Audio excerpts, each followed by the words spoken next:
उड़ल ही गे चिरैया दिल से कहानी कोई लगे। डीजे कंचन राज हाजीपुर वैशाली। उड़ल ही गे चिरैया दिल से कहानी कोई लगे।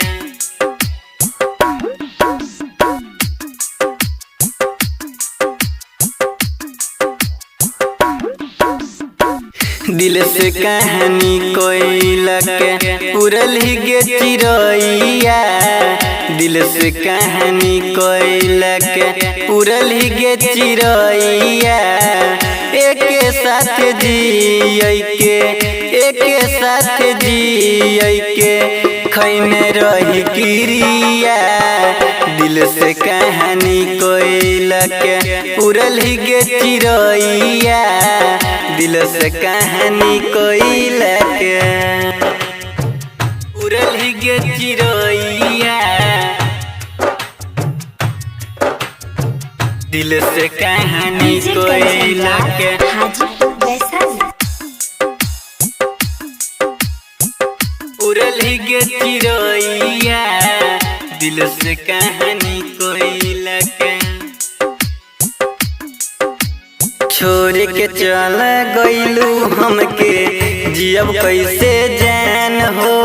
प्यार के पंछी बना के काहे छीनल भगवान हो। ए विधाता का रहे कसुरो छीन लिहला। छोड़ के चल गइलू हमके जियब कैसे जान हो। प्यार के पंछी बना के काहे छीनल भगवान हो। सहले ना सहाता अब सहले ना सहाता अब दिहल दरदिया। दिल से कहानी कोई लगे। उड़ल ही गे चिरैया दिल से कहानी कोई लगे। उड़ल ही गे चिरैया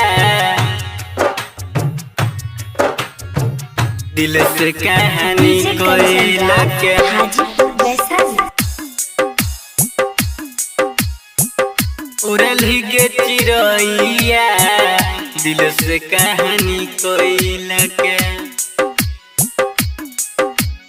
चीर के छाती देख लो करा दिल में बानी हम हो। सात जन्म के सपना कैसे होई जा खत्म हो।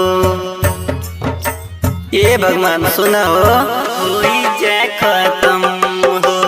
चीर के छाती देख लो करा दिल में बानी हम हो। सात जन्म के सपना कैसे होई जा खत्म हो। छोड़ के चल गइले छोड़ी के चल गइले दुनिया के रीतिया। दिल से कहानी कोई लगे। उड़ल ही गे चिरैया दिल से कहानी कोई लगे।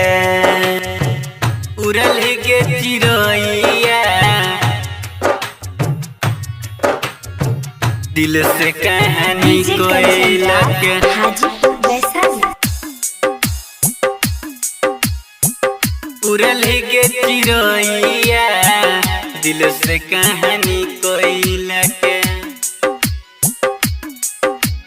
कैसे जी पागल दीवाना तोहरा के छोड़ के। सुनील बाबू के सपना टूटल पिजरा के शोर से। पिजरा के शोर से करे जा सुना हो।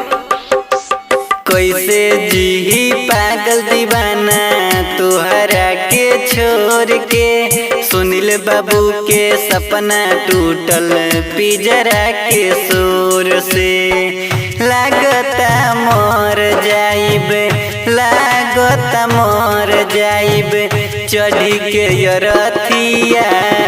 दिल से कहानी कोई लगे। उड़ल ही गे चिरैया दिल से कहानी कोई लगे। गे बाबू।